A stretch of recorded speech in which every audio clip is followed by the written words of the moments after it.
everyone. Welcome back to our Fireside Chat with the industry leaders. Today, we're very honored to have Ashraf as our special guest.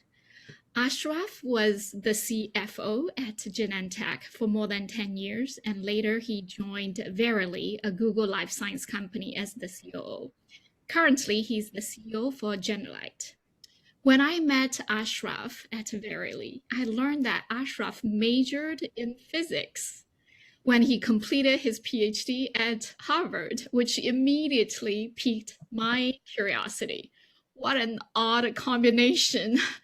But now I thought that we learned the universe can be explained by the new periodic table of 12 particles and 4 forces.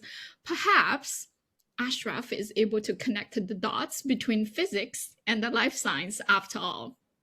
So Ashraf started his career as a McKinsey consultant, the world's top management consulting company. After 4 years, he went back to school to get his Doctor of Medicine degree at the University of Massachusetts. Despite the gift and the brilliance Ashraf was endowed with, he's one of the hardest working people that I have known. His constant drive for excellence can be seen in everything he works on. He's an outstanding strategic thinker, but also an impeccable executionist. So this is truly an amazing opportunity for our interns today to learn from Ashraf, his personal journey in his career life. And as our internship moves into the third phase of go-to-market, I thought it would be wonderful for Ashraf to share with us the go-to-market processes and strategies that he worked on, the do's and don'ts, and some memorable personal stories. So with that, let's begin today's Fireside Chat. And I am going to show a couple of slides just as we did before. Thank you, Becca. That was a very generous introduction, and welcome everyone. Thanks for joining on a Saturday. We'll take a little minutes. I thought as I talk to go-to-market, I'll share a little bit of what I've learned from each company. As Rebecca mentioned, I did my PhD in physics at Harvard, and then afterwards did an MD, and that is a weird combination. And I've been fortunate to work at some really fantastic companies over the years and learn throughout that, so that even when you finish your degrees, you continue to learn, you continue to grow. And I think that's really the mindset that's most important for success, whatever school you go to. So one of the things I would like to point to on this is it's usually like when you go from one role to another, your new role should leverage what you learned before and have some areas that are new for you to learn. And otherwise, you're doing the same thing again, and you'll get bored. And if it's too much, then you kind of need to start way at the beginning. So you should know, I usually say you should know 70% of the new job and 30% you should learn. So at McKinsey, and it is one of the most successful and most prominent consulting firms in the US. And in fact, some recent poll indicated that over like 70% of Fortune 500 CEOs have worked at McKinsey. It's really a great place to start a career, in the sense that you get a lot of visibility in many different companies, and you get trained really heavily.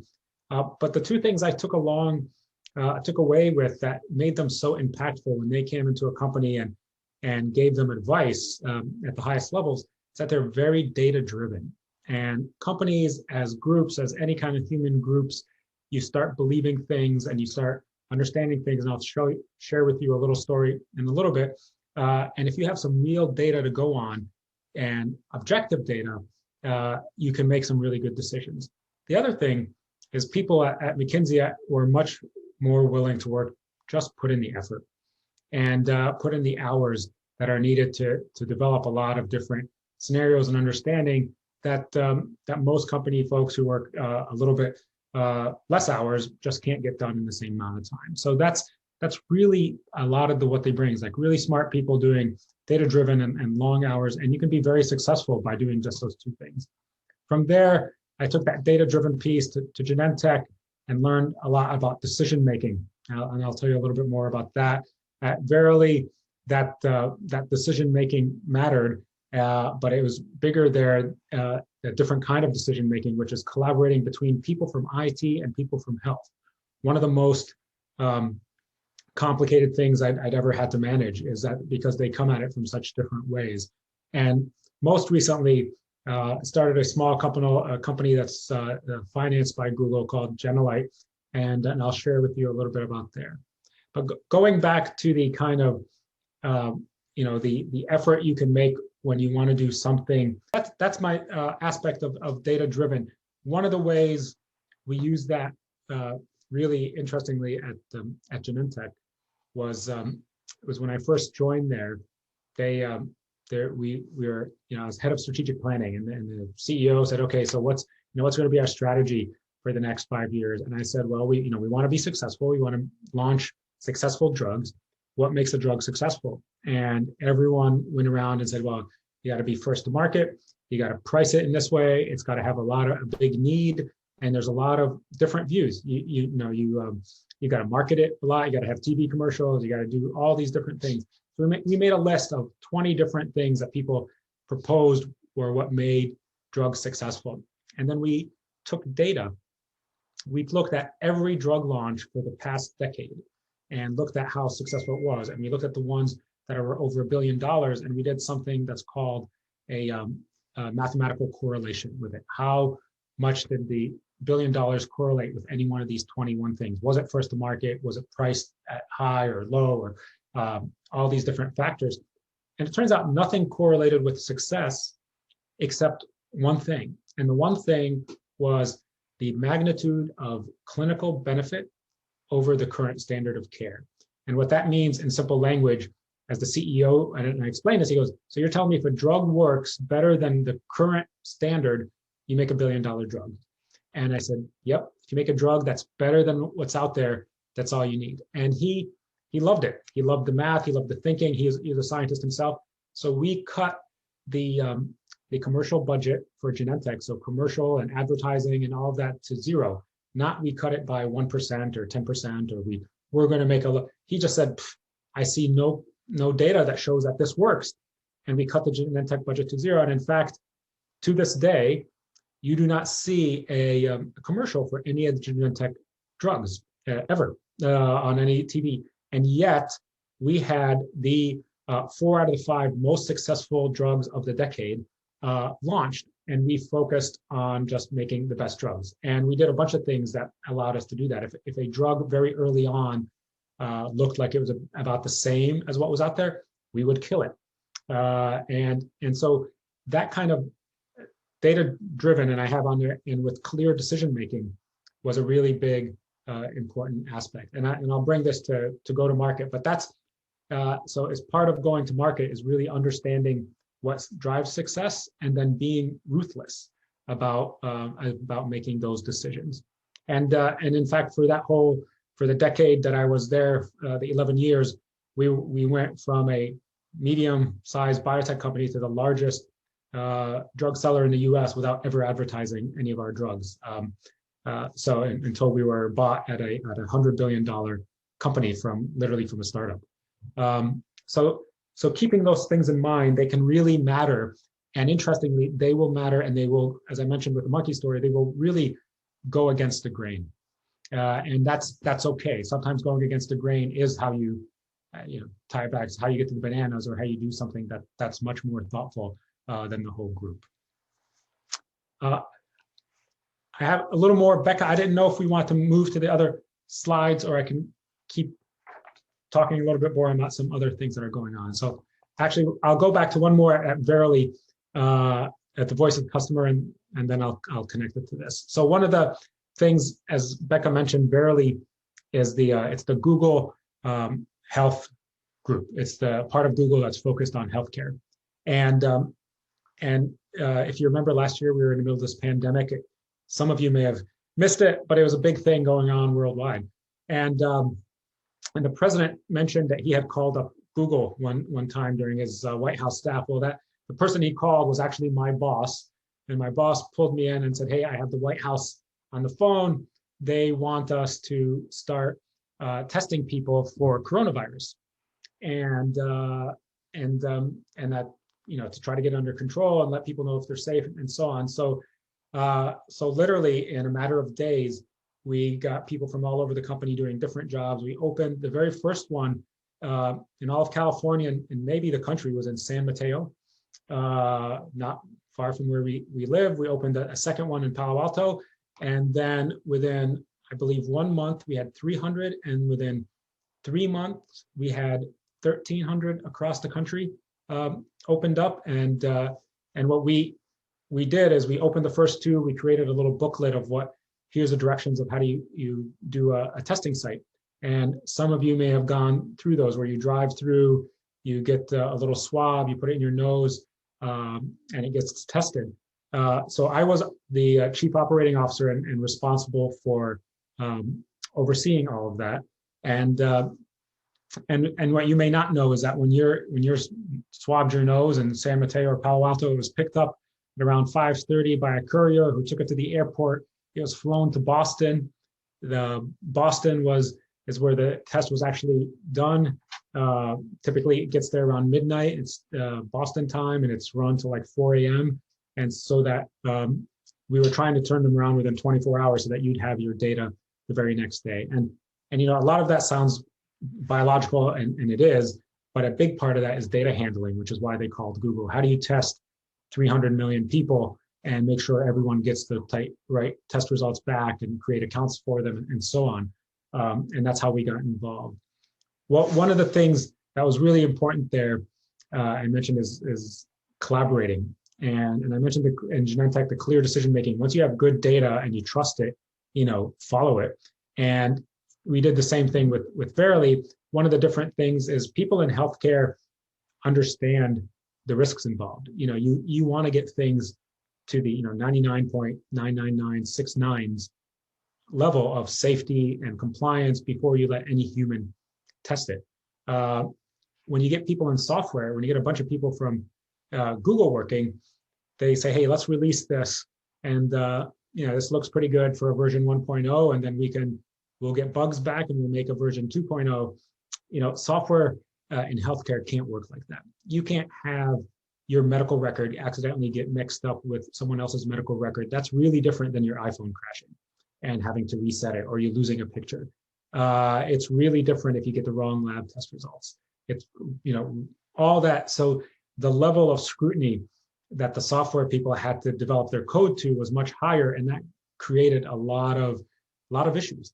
So it was really interesting. I remember taking a group of coders, and we would share with them of here's how a clinic works, here's how a hospital works, and here's the requirements of these tools that you're building, and it's very different, and you can't have the same level of expectation of failure. And so that's that really helped bridge the gap and have that. And same thing for medical people, understanding how software people work and how they develop their products. And when you're able to do things like that, when you're able to bring people from the outside of an area in and actually let them express their views and get their insights, that's when you can really change the paradigm, change how we do medicine, change how we do things that we have accepted for the past decades of this. It's done this way. It's this is the way the monkeys have always done it, and we don't know why, but that's why, that's what it is. And those aren't good questions for new people or good responses for new people, and that's what allows us to change things. It was actually during that period, and we were, just out of interest, we were meeting 3 times a day. At 7 a.m. we'd meet with the governor. At noon we'd meet with the staff, and at 7 p.m. We would have a wind up for the day. How many people tested positive? Where was it happening? And this went on for almost 3 months. Really, at the beginning of the pandemic, when we were trying to get an idea of what was going on. As part of that, the governor's office wanted us to test for antibodies. Antibodies are what your body builds to fight off these viruses, and it's what, when you take the immunization, it helps you develop those antibodies. And we know now that if you've had those antibodies, or by either having been infected or you have them because you're immunized, you're generally protected. And what they asked us to, can you test people for antibodies so we know who's protected and who's not? And we said, sure, let us go out there and see what's, what machines can do that and can do that well. And we tested a bunch of them. A lot of them were just lousy. They were really bad. And so we didn't want to do that. We eventually got down to a list of 16, and we tested them, and we found the best one. And the best one was made by this small company in San Diego called Genelite. And it was really interesting. And they had developed a really cool new sensor by a physicist from Caltech, and it could detect things at much lower levels than what we can detect today. And as I started just learning about it, because I'm a nerd at heart, I felt like, hey, this can detect anything. There's no reason you can just do this for SARS COVID antibodies. You could detect anything in your blood that you're looking for, HIV, hepatitis, whatever you go to your doctor to get tested for, sodium, potassium, you can just test them here, and much better. And they could do it in like 15 minutes. And because the sensor was so sensitive, you only needed a small drop of blood. It sounds a lot like a company early on called Theranos, which was a big fraud. But they had some really good science behind it and really good scientists. So I told my boss at Verily, and turns out that he was, in his previous role before as CEO of Verily, was the chief scientific officer for LabCorp. And LabCorp is the largest lab company in the United States. He goes, yeah, I know about this technology, but the kind of go-to-market was really was not really thoughtful, and we didn't think they knew what they were doing. And I said, well, they're thinking of making me the CEO. What do you think? And I shared with him my vision of how we would take this to market. And he goes, that's great. If you go there CEO, Verily and Google will invest. So I joined there just in November, and then Verily and Google put in $50 million in December. And we've been slowly figuring out the strategy and the product. And what we are hoping to do is put this machine in every doctor's office, so that when you come in and your doctor sees you, they can take a few drops of blood and do all your testing in the few minutes you're waiting to see the doctor. And that, if you talk about a paradigm shift, the way it's done now is you come in, you see your doctor, and he says, Becca, I'm happy to see you. I think you look great, but I'd like to test you for X, Y, Z, and ABC. Please go to the lab. Most people don't go to the lab. About 30% will not go to the lab, but 70% do. They get the results. They come back to the doctor 2 or 3 days later. The doctor calls you up and talks to you about it. Unfortunately, the doctor will have seen about 50 to 60 patients in between seeing you and getting your results. So to think that they remember all the nuances of what was going on in your case is probably unlikely. And then they have to sit and call you and remember it, and hopefully they talk with you through it. A lot of times doctors don't. My doctor last time I visited told me, it's like, if your results all come back normal, I won't give you a call. And I remember feeling like, well, that's kind of crappy. I want to know if they're normal, and I want to know that they didn't get lost in the system, so that if there's something off, that it makes, I just didn't hear from you because it got lost. Anyway, that idea of a paradigm shift is really difficult to get people to think out, and they beat you up. But what you can do is get some folks along the way, and the folks that are most helpful are the customers.